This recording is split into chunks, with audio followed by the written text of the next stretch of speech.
Anaïs se fait des films. Se fait quoi ? Anaïs se fait des films. Qui se fait des films ? Anaïs se fait des films. Salut tout le monde et bienvenue dans ce nouvel épisode d'Anaïs se fait des films, le podcast où l'on essaye de prendre soin de nous et de vous. Faut que je vous le dise, j'ai eu un coup de foudre. C'était au Festival de Cannes cette année et je m'y attendais pas du tout. C'était pour un film japonais de 3h15 que je suis un peu allée voir en traînant des pieds. Parce que c'était le film le plus long du festival, ce qui faisait qu'il bénéficiait de très peu de projections et que le voir signifiait potentiellement sacrifier d'autres films. Mais comme il était en compétition pour la Palme d'Or, j'y suis allée. Et en fait, j'ai été complètement transportée. J'ai su, en le voyant, que je n'oublierai jamais cette première découverte. J'ai pris des pages de notes et je me suis extasiée devant la justesse de toutes les répliques et devant la performance sidérante de ces actrices. En fait, c'est un film qui a réussi à appuyer sur le bouton torrent de larmes qui se trouve quelque part dans mon cerveau. Et c'est pas toujours le cas. Ce film, c'est Soudain, de Ryusuke Hamaguchi. C'est un film sur l'épuisement du monde, de la planète et de ses habitants. Ça parle d'un système à bout de souffle et d'individus qui tentent, à leur petite échelle, de rejeter ce système. C'est un énorme coup de cœur, et dans l'épisode d'aujourd'hui, je vous explique pourquoi, avec Léa Ledimna, co-scénariste du film, qui a eu la gentillesse de venir discuter en studio avec moi.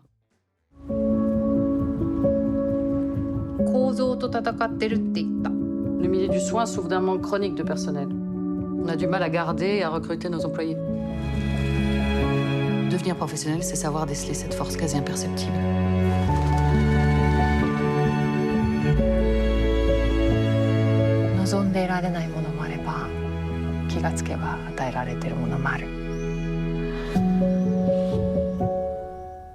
Comme plus d'un tiers des Français, j'ai déjà fait un burn-out. Ça a été assez violent, mais ça m'a forcé à mieux communiquer, à poser des limites, à mieux m'écouter.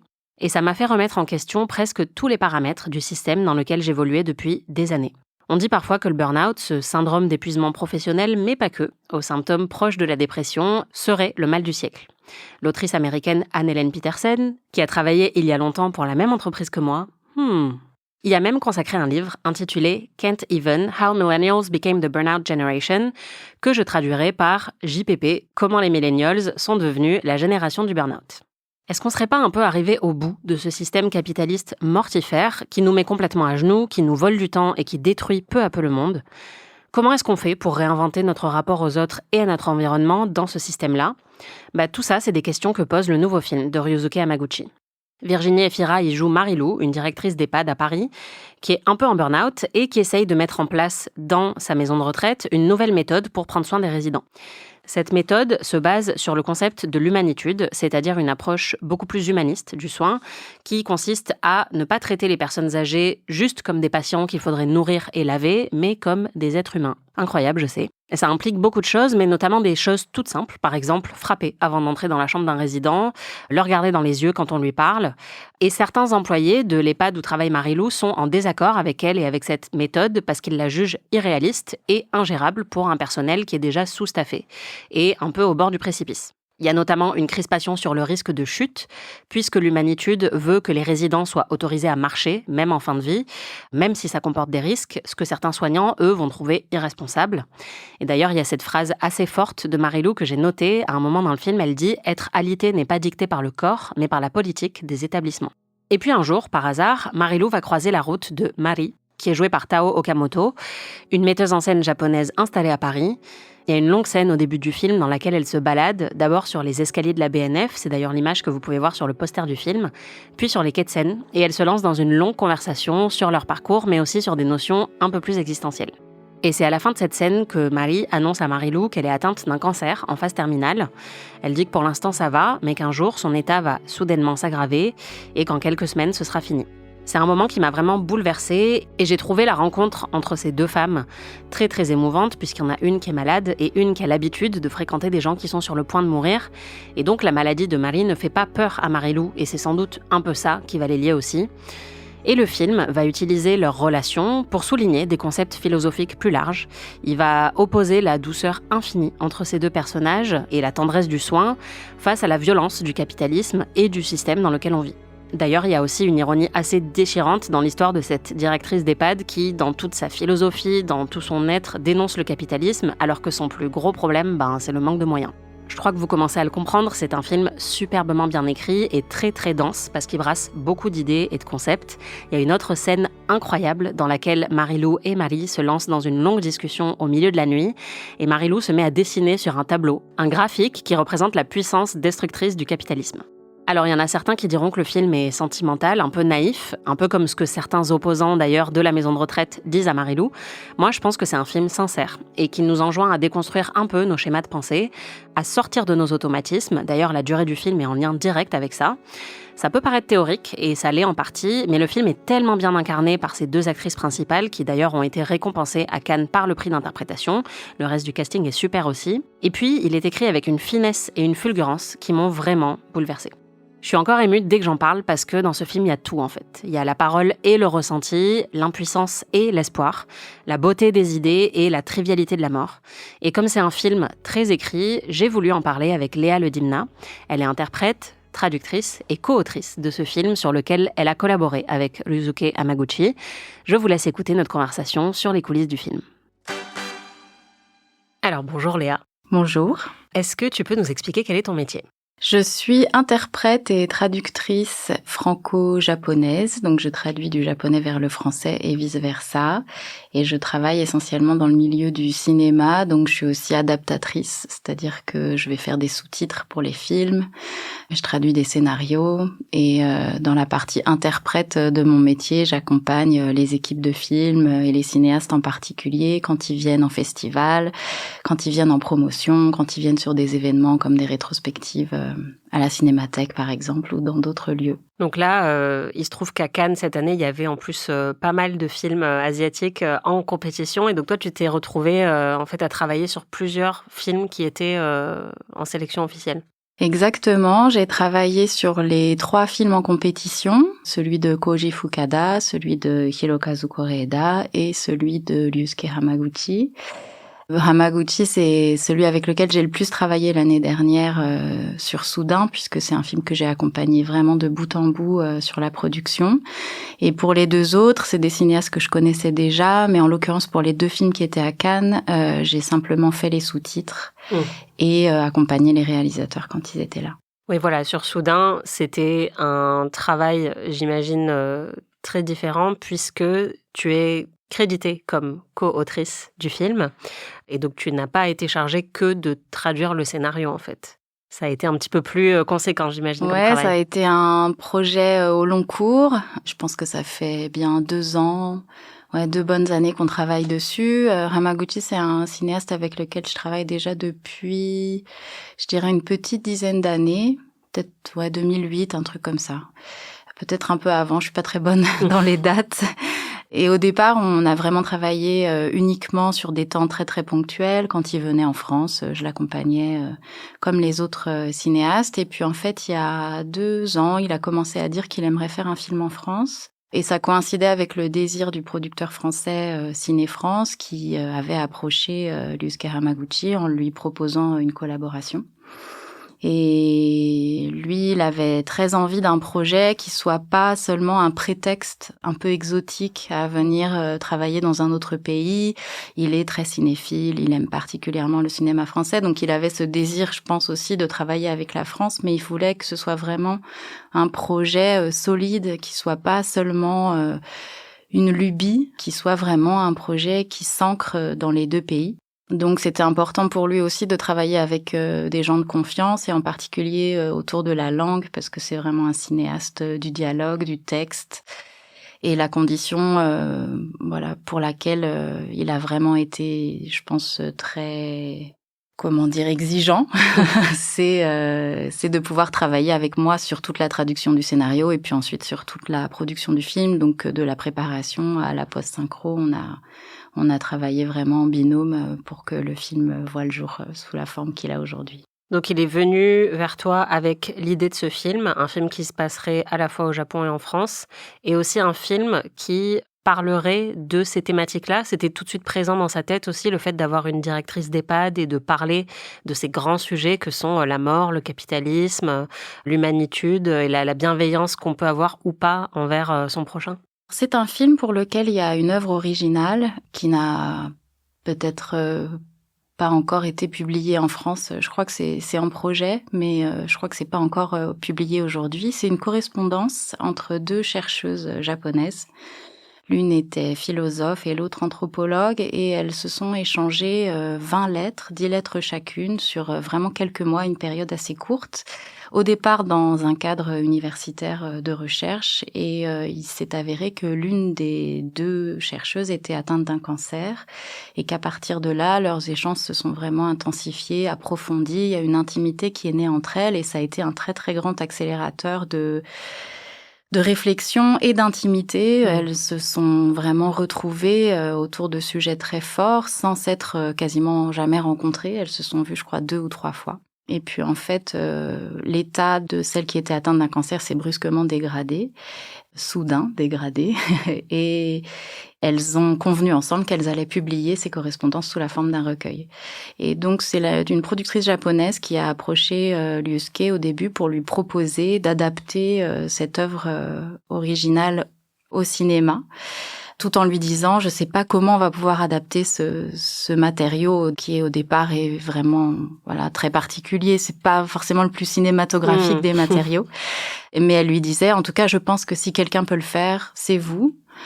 Et lui a lu le livre qu'il connaissait pas, il a été absolument bouleversé, et en fait, il a eu la même réflexion, c'est-à-dire de se dire, je ne sais pas comment je vais faire, mais j'ai été, moi, en tant que lecteur, tellement bouleversée que je voudrais que les spectateurs puissent ressentir cette émotion que moi j'ai ressentie en lisant le livre.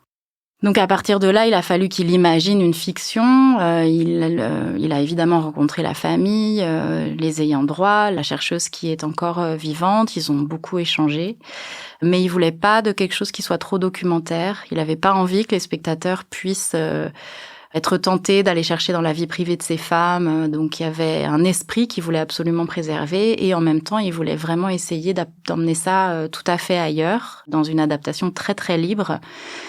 Et il a eu beaucoup de mal au départ à imaginer cette histoire uniquement au Japon.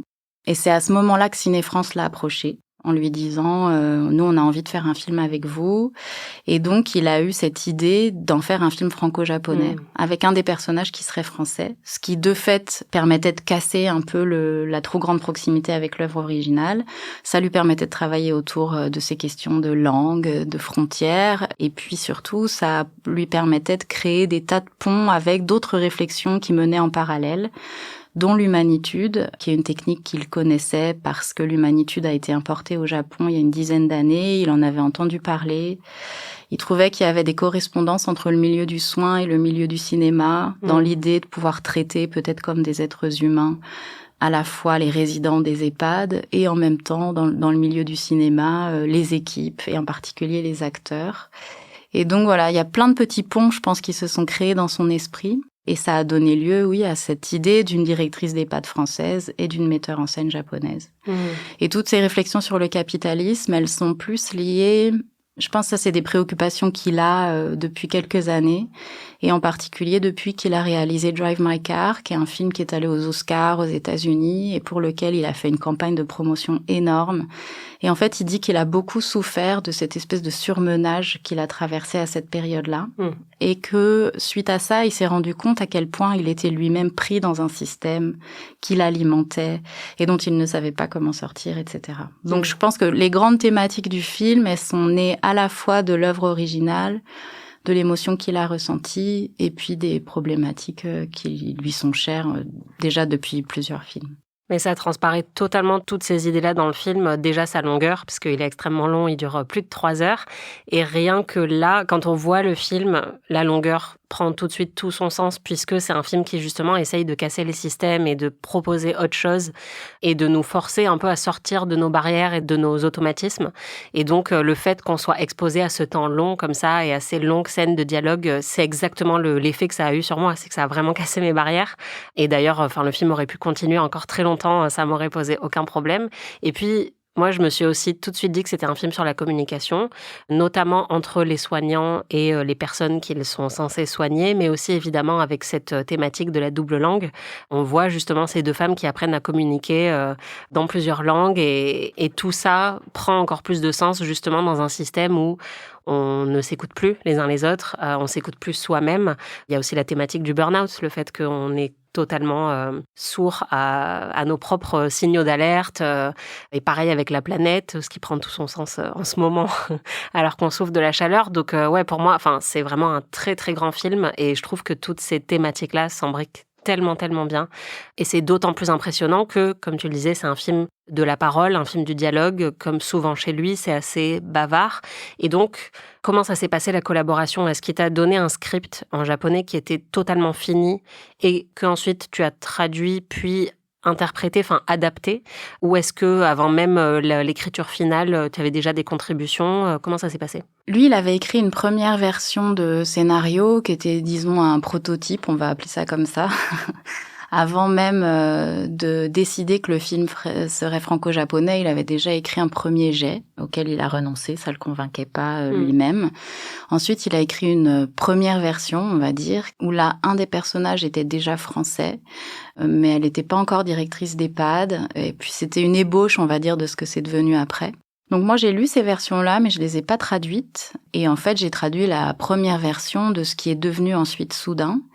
Et là, franchement, le scénario était déjà très abouti. C'est quelqu'un, Ryusuke Hamaguchi, qui est extrêmement perfectionniste. Et donc, je crois pas qu'il aurait laissé au hasard quoi que ce soit, le moindre détail de son film. Et donc, le scénario qu'il m'a donné en premier lieu était déjà très abouti. Donc, moi, mon travail, il a d'abord consisté à le traduire de la façon la plus littérale possible pour que l'équipe française déjà constituée, la production notamment, puisse comprendre un peu de quoi il en retournait, quelle était justement la qualité de la langue. C'est un verbe particulier quand même. Le japonais de Ryusuke Hamaguchi n'est pas très décontracté, c'est un japonais assez littéraire, très soigné, et il y a vraiment un choix des mots, des expressions qui est extrêmement précis. Donc c'était un travail difficile parce que c'est pas simple de traduire de toute façon une langue, mais en particulier quand il y a cette qualité-là de langue, je trouve que l'enjeu est d'autant plus fort. Mais en tout cas, cette première traduction, elle a été au plus proche vraiment de la musicalité du japonais, même dans la longueur des phrases, etc. J'ai vraiment essayé de rester la plus fidèle possible à l'original. La production a fait des retours et ensuite on a, nous, beaucoup échangé parce que lui, en parallèle, il a commencé à apprendre le français. C'était important pour lui de pouvoir un peu comprendre quand même de quoi il en retournait, c'est-à-dire de pas simplement dire voilà, je te confie le bébé et puis tu t'en débrouilles. Il avait envie d'avoir vraiment un droit de regard aussi sur le français. Donc il a appris le français très efficacement d'ailleurs. Et donc on a eu beaucoup d'échanges sur la traduction que je lui envoyais, qu'il essayait de relire, qu'il corrigeait parfois, il m'interrogeait sur des termes que j'avais choisis. Et donc, on a discuté à la fois du sens des mots et aussi de la véracité des situations.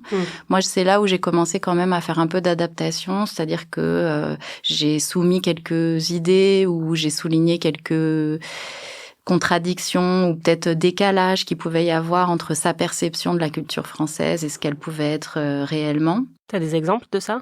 C'est un exemple anecdotique, mais c'est lui qui en a reparlé, je sais plus quand, en interview, donc je vais utiliser le même exemple. Il y a une séquence où les deux femmes marchent très longuement le long des quais de Seine, près de la BNF, et la conversation se clôt parce qu'elles reçoivent une fiente de pigeons sur le front.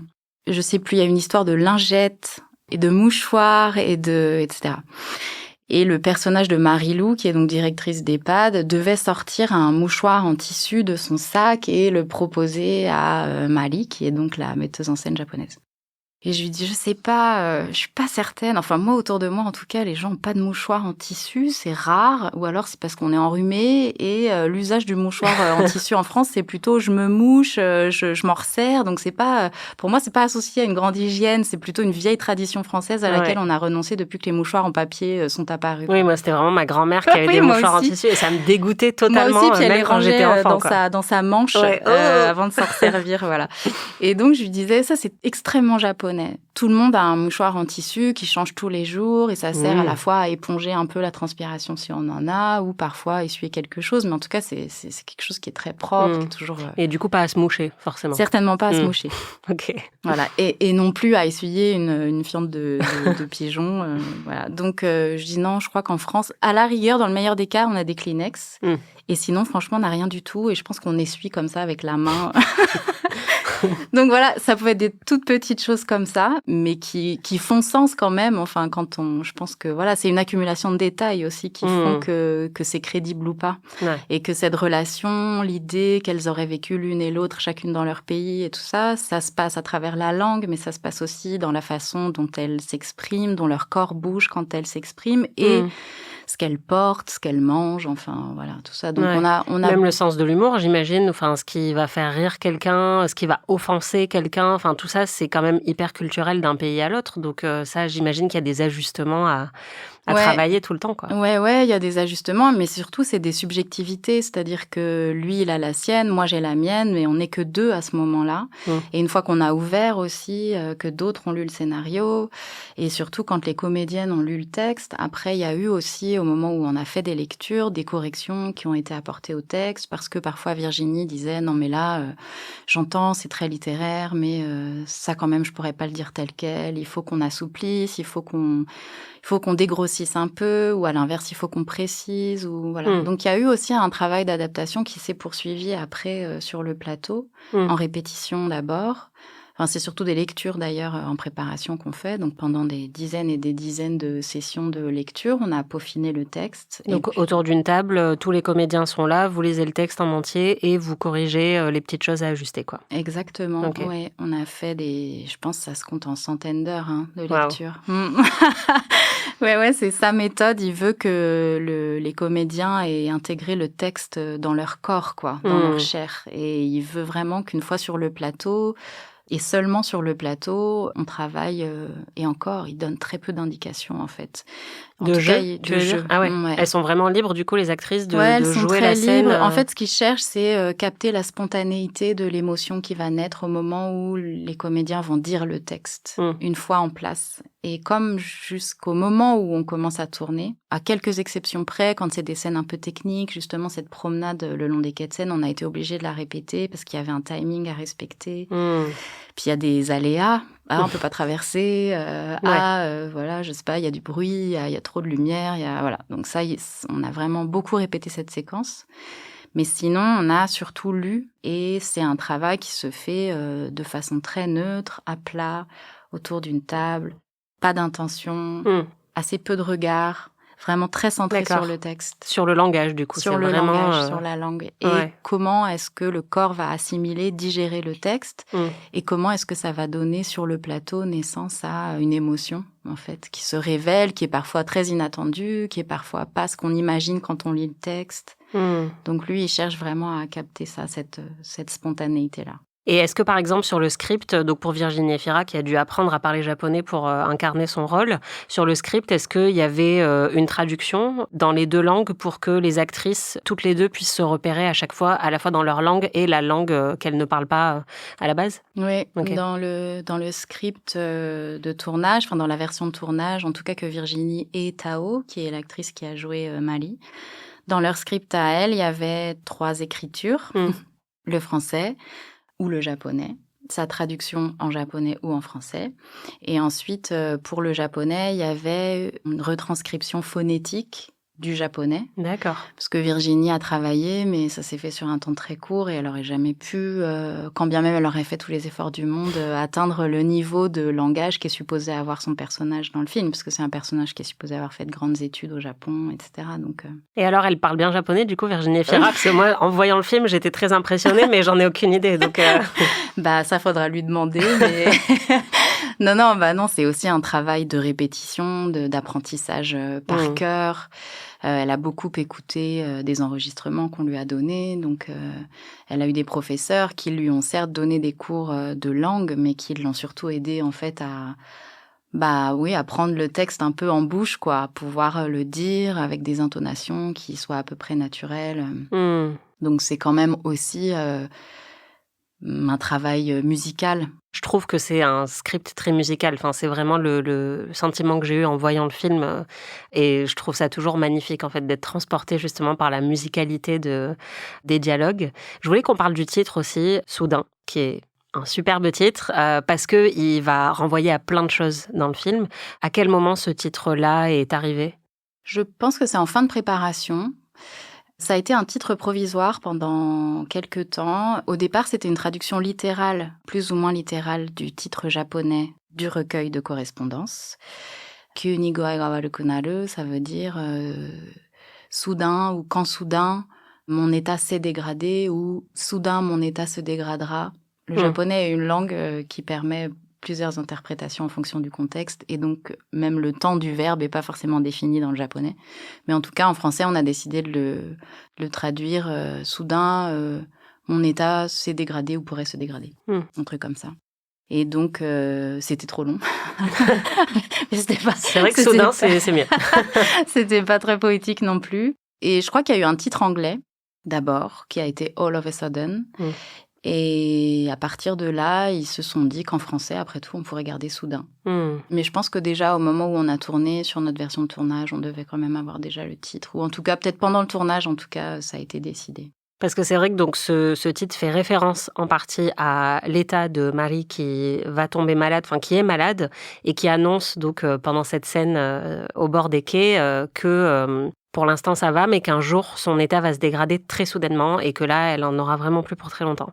Et moi je dois dire que cette séquence sur les quais de Seine, ça a été vraiment le moment où j'ai un peu chaviré face au film, c'est-à-dire que j'étais très réceptive, j'étais curieuse, mais je sais pas si ça t'arrive aussi devant des films, mais moi, c'est un sentiment que j'adore, c'est le moment de déclic face à un film où je me dis ok, là je vois un peu la big picture et je comprends ce que ce film essaye de me raconter et où il va m'emmener. Et donc là évidemment quand elle raconte ça, le titre revient en tête tout de suite et on comprend que ça va se produire dans le film aussi, qu'on va voir son état se dégrader. Et moi, j'ai fondu en larmes en fait à ce moment-là parce que j'ai trouvé ça tellement beau et parce que j'étais tellement transportée par cette scène de conversation qui me rappelait un peu Before Sunset, que je trouvais très très poétique, très romantique aussi. Et là, il y a l'éruption de la menace de la mort qui arrive. Et j'ai trouvé ça vraiment sublime. Et après, on comprend aussi que Soudain peut faire référence à plein d'autres choses dans le film, mais ce moment-là, pour moi, il a été vraiment charnière. À partir de là, j'étais complètement à fond et j'ai beaucoup pleuré devant le film, mais c'est vraiment assez tôt, en fait, que j'ai ressenti cette première émotion et je pense que c'est aussi grâce au titre et on l'oublie parfois, mais ça peut jouer un rôle énorme, en fait, le titre. Et j'avais eu ça sur There Will Be Blood, aussi, de Paul Thomas Anderson, où vraiment, à la fin, quand le titre apparaît et après avoir vu la séquence finale du film, j'avais tout remis en perspective et j'avais trouvé ça tellement brillant d'avoir appelé le film comme ça. Et c'est pas toujours le cas, mais parfois il y a un titre comme ça dans un film qui va un peu propulser tout le récit. Et là, ouais, ça m'a beaucoup émue. Est-ce que toi, la première fois que tu as lu le scénario, tu as été émue comme ça ou... Non, j'ai eu très peur. Parce qu'il était très très long. Ouais, j'imagine. Et je me suis dit, ce travail qui m'attend. Le film est vraiment très très fidèle au scénario. C'est-à-dire, il y a peu de choses qui ont été coupées au montage. On a tourné... D'ailleurs, au maximum dans l'ordre chronologique du scénario. Et on a tourné, 100% de ce qui était dans le scénario. Quasiment. Franchement, il y a très, très, très peu de choses auxquelles il a dû renoncer, en tout cas à ce stade-là de la fabrication. Donc, le scénario, je l'ai découvert. J'ai été évidemment... très impressionnée, abasourdie par déjà l'intelligence en fait de ce scénario qui, comme tu le dis, va traiter en fait tout un tas de thématiques, mais en tout cas tout est là pour une raison précise, tout s'imbrique, il y a un raisonnement qui court vraiment de la première séquence jusqu'à la dernière séquence. T'as l'impression que tu ne peux rien enlever. C'est un peu comme, Jenga ou... ou des caplas. Ouais. Tu te dis, si j'enlève un truc, la pyramide va se casser la figure. Et en fait, c'est un peu l'effet que ça m'a fait. Je me suis dit, c'est si dense. Et en même temps, ça a cet aspect, moi, qui peut-être au début, quand je dis ça m'a fait peur, c'est que je me suis dit, est-ce que je vais être à la hauteur de ce travail qu'on me confie ? Il y a quand même une exigence intellectuelle aussi. Moi, les concepts dont il est question dans cette longue séquence, par exemple, autour du tableau blanc, sont des concepts Incroyable d'économie séquence. que je ne maîtrise pas du tout. Et donc, ça m'a demandé aussi un travail de recherche, parce que la traduction, c'est pas seulement traduire des mots, c'est traduire des idées. Et en l'occurrence, là, c'est des idées que lui avait déjà digérées, parce qu'il a énormément lu, il s'est énormément documenté, au-delà du fait qu'il est déjà d'emblée très cultivé. Mais c'est un scénario qui est tellement pensé que je me suis dit que voilà, il fallait être à la hauteur aussi de ce travail-là.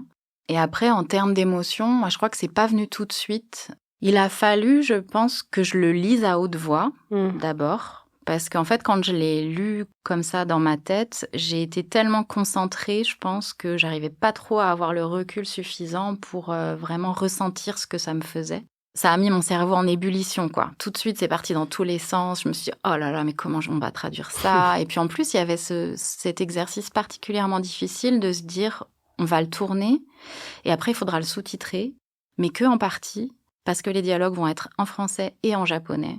Ça veut dire que quand Virginie va dire un truc en français, il va falloir que dans le japonais, on puisse le reprendre aussi, et vice-versa. Quand elle, en japonais, elle va dire quelque chose, il va falloir que le terme que je vais choisir pour traduire le scénario en français puisse être un terme qu'on réutilisera dans le sous-titrage. Enfin, en fait, voilà, je me suis dit, waouh, c'est tentaculaire.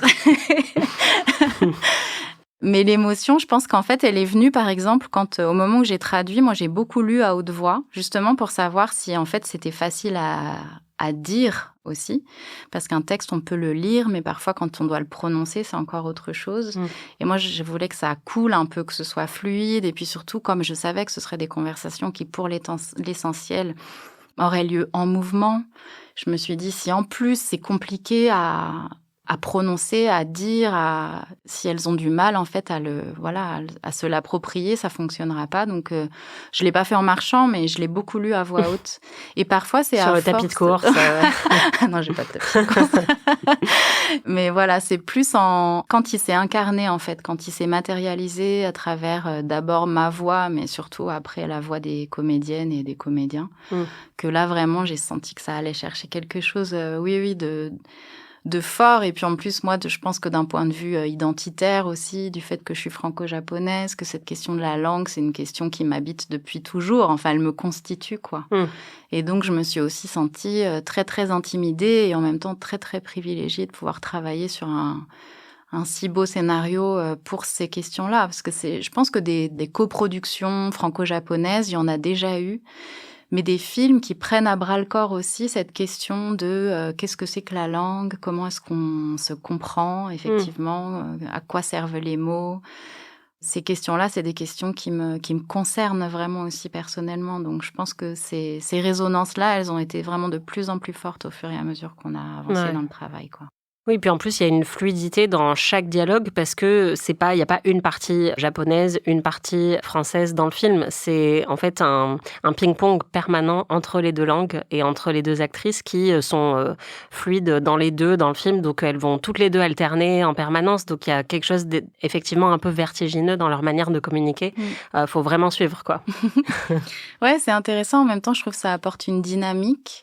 Et puis, pour le spectateur aussi, je trouve que, en tout cas pour un spectateur français ou japonais, le fait de pouvoir comprendre une partie sans lire, mais de devoir lire pour comprendre l'autre partie, je trouve que ça garde aussi concentré et attentif. C'est une façon de faire participer aussi le spectateur, je trouve, de l'impliquer dans le visionnage. Oui, ça nous rend très actifs. Ouais. Oui. Et tu vois, tu disais cette durée, le film, je n'ai pas vu les 3 heures passer, ça aurait pu durer encore. Je pense que c'est aussi parce qu'on est, nous, impliqués, en fait, dans le visionnage et qu'on vit vraiment le temps des personnages presque comme notre temps à nous. C'est le temps du film, c'est un univers en soi et c'est une temporalité en soi. Mais il y a un truc qui brouille un peu les repères temporels aussi du fait qu'on est soi-même un peu actif dans le visionnage. Est-ce qu'il y a une scène ou un moment qui a été particulièrement difficile à traduire ou à adapter ? Pour les enjeux intellectuels, c'est la séquence du tableau blanc avec l'exposé sur le capitalisme. Et après, non, très souvent, c'est des choses totalement anecdotiques qui semblent très simples. C'est des petites choses du quotidien, mais qui veulent dire des choses différentes d'une langue à l'autre si on traduit littéralement. En fait, le japonais est une langue très complexe à traduire en français parce que c'est une langue qui peut vraiment être très évasive. On peut avoir une conversation sans nommer de sujet. Et c'est juste verbe complément, il n'y a quasiment pas de temps, c'est des idées, mais en fait, on peut les prêter presque à n'importe qui parce qu'on peut ne jamais citer les protagonistes. D'accord. En français, on commence par ça. On dit « je t'aime, j'ai faim, je veux, je ne veux pas ». En tout cas, l'affirmation de soi, elle vient d'emblée, elle s'annonce comme ça. En japonais, c'est l'inverse. Le verbe est tout à la fin. Donc, d'une part, on est obligé d'écouter l'autre parler jusqu'au bout pour savoir si oui ou non il est d'accord, si oui ou non il a envie. Donc ça, c'est intéressant parce que ça crée des dynamiques de conversation qui sont différentes aussi. En France, on peut se couper la parole parce que quelqu'un va dire « Ah oui, mais moi, je pense que oui, mais on s'en fout de ce que tu penses, etc. » Parce qu'en fait, comme l'essentiel de l'idée a été annoncé en début de phrase, après, on peut tailler, quoi. En japonais, il y a une attention qui est nécessaire si on veut vraiment comprendre l'idée jusqu'au bout. Donc, voilà, c'est à la fois la structure de la langue en elle-même, le japonais étant donc très évasif. Parfois, on ne sait même pas si on parle d'un homme, d'une femme. Donc, en français, moi, l'adaptation, c'est aussi ça. C'est jusqu'où j'interprète. Quelle est ma subjectivité là-dedans? Alors là, en l'occurrence, j'ai eu beaucoup de chance parce qu'avec Ryusuke, on a pu échanger énormément. Donc, je pense que j'ai pas trahi l'idée originale, mais pour lui, ça a été un effort aussi parce que parfois, moi, je lui ai demandé des précisions à des endroits où, au contraire, lui, il voulait rester évasif. C'était important que, je sais plus, j'ai plus les répliques en tête, mais que, par exemple, elle dise quelque chose en japonais et que ça puisse vouloir dire 4 choses à la fois. D'accord. Sauf qu'en français, c'est très compliqué de rester évasif. Donc, on a essayé de trouver un terrain d'entente là-dessus. Il y a une réplique quand elles sont sur la montagne à Kyoto au lever du soleil. Et c'est Mali, le personnage de Mali, qui dit... Marilou lui dit « Je voudrais que tu rentres avec moi en France. » Et elle dit quelque chose comme « Je ne peux plus choisir, les dés sont déjà jetés. » Moi, j'ai fini par traduire ça comme ça. Mais au départ... En fait, l'expression en japonais fait qu'on ne sait pas exactement de quoi elle parle et donc c'était difficile de à la fois préserver le mystère de cette réplique et en même temps qu'en français ça fasse sens et qu'on n'ait pas l'impression que ça sorte de nulle part. Oui, et que ce qu'elle n'est soit pas très bien réveillée encore. Oui, c'est ça. Que ça évoque quelque chose et que le spectateur puisse l'interpréter de plusieurs façons différentes aussi. Bah, c'est vrai que c'est le cas. Enfin, j'ai trouvé que ce moment restait mystérieux malgré tout au moment où je l'ai vu, quoi. Bon, bah c'est bien. Ouais. C'était le but. Bravo. Et alors moi, il y a une question que je me pose. On parle souvent de cette relation comme d'une relation amicale entre ces deux femmes. Moi, j'ai envie d'y voir aussi une relation romantique. Est-ce que j'ai raison? Est-ce que je peux le voir comme ça, y voir quand même un sous-texte un peu homo-érotique ou pas du tout? Alors, je pense qu'on projette chacun ce qu'on a envie d'y voir. Je sais que à la fois Ryusuke, mais aussi probablement le matériau original qui était cette correspondance, c'est probablement un sentiment, une forme très intense de ce qu'on peut ressentir pour quelqu'un, un sentiment très fort. Les deux autrices originales, elles ont parlé d'un partage de leurs âmes réciproques. Il y a quelque chose comme ça, d'une forme de symbiose. Une fusion. D'une fusion de leurs âmes. Et je crois que c'est ça que Ryusuke a voulu retranscrire dans le film. Et je crois que l'idée, c'était vraiment de se dire, soudain, tout à coup, on peut rencontrer quelqu'un et ça peut changer le cours de notre vie. Après, la dimension érotique, je pense que c'est livré à l'interprétation de chacun. En tout cas, le film, clairement, ne va pas du tout creuser ça. Il n'y a rien de graphique ou quoi, mais c'est vrai qu'effectivement, il y a quelque chose de tellement intense entre elles et dès la rencontre qui ressemble à un coup de foudre. Elles se croisent et puis tout de suite, on sent qu'il y a une envie même d'aller prendre un café tout de suite derrière, de parler jusqu'au bout de la nuit. Et donc, c'est vrai que oui, moi, tout de suite, je me suis dit, même si on peut avoir un coup de foudre amical et que, évidemment, des relations fulgurantes comme ça n'ont pas besoin d'être romantiques ou érotiques, mais j'aimais bien l'idée que, en tout cas, oui, cette intensité dépasse une simple connivence amicale, voilà, qui se serait créée, mais qu'effectivement, ça aille plus loin. Mais j'aime beaucoup l'idée de la symbiose des âmes. Je trouve que c'est assez beau quand même. Oui, je crois que c'était en tout cas une façon assez directe de rendre un peu hommage à ce que peut être, voilà, la quintessence de l'humanité, du sentiment humain. Parfois, dans toute sa pureté, comme ça, elle apparaît. Et je sais que Liuske, pour avoir rencontré l'autrice, et elle était à Cannes avec nous d'ailleurs, et on sent ça, quelque chose vraiment qui irradie, qui rayonne. Et je pense que c'est des rencontres très rares, mais précisément, c'est aussi pour ça, je pense que c'était un bel objet de cinéma, et que Liuske a été tellement aussi fasciné, séduit par cette correspondance. C'est que ça donne envie, en fait, je trouve aussi. Oui, complètement. Ouais. Et alors, pour finir sur une note beaucoup moins poétique, tu as pu monter les marches à Cannes. Ça fait quoi aussi de représenter un film à Cannes? Enfin, j'imagine que ça doit être une expérience un peu folle. Moi, c'était très spécial cette année parce que je vais au Festival de Cannes depuis presque 15 ans, je pense, en tant qu'interprète. Donc, j'accompagne des équipes et parfois, j'ai fait les sous-titres d'un film, mais c'est la première fois que j'y allais en ayant tellement contribué à un film.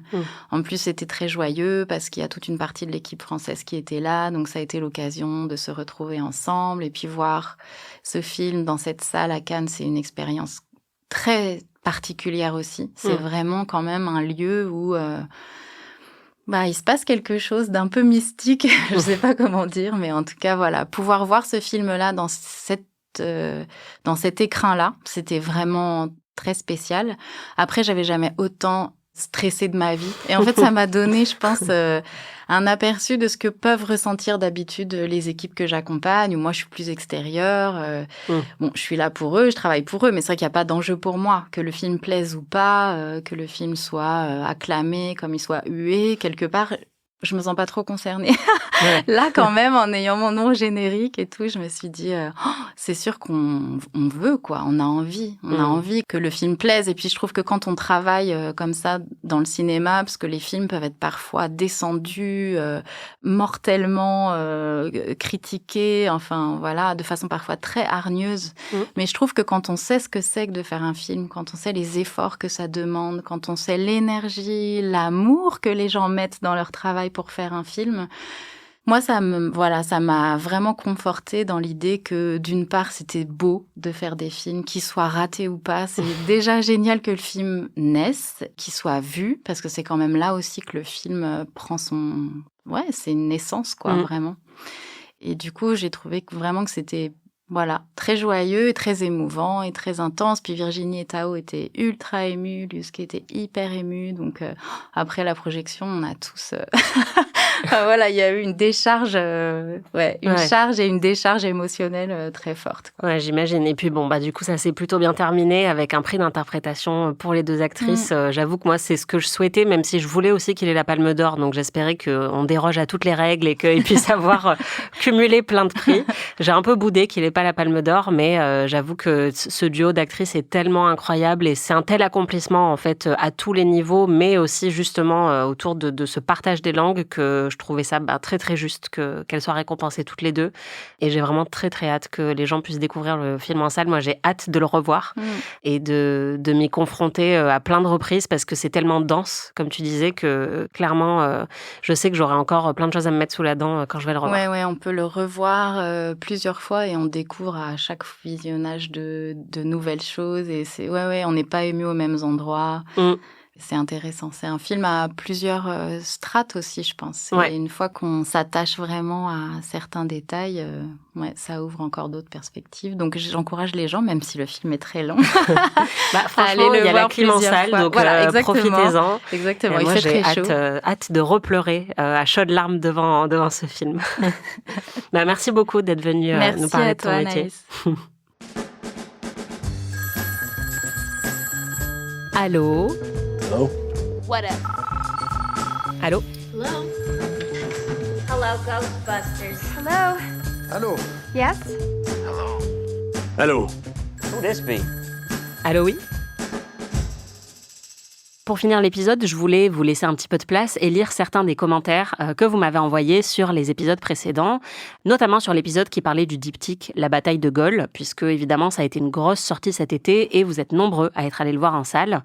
Et il y a notamment Emmanuel qui m'a écrit pour dire « Merci Anaïs pour cet épisode et pour tous les autres. J'ai vu ce film avec mon regard de professeur d'histoire.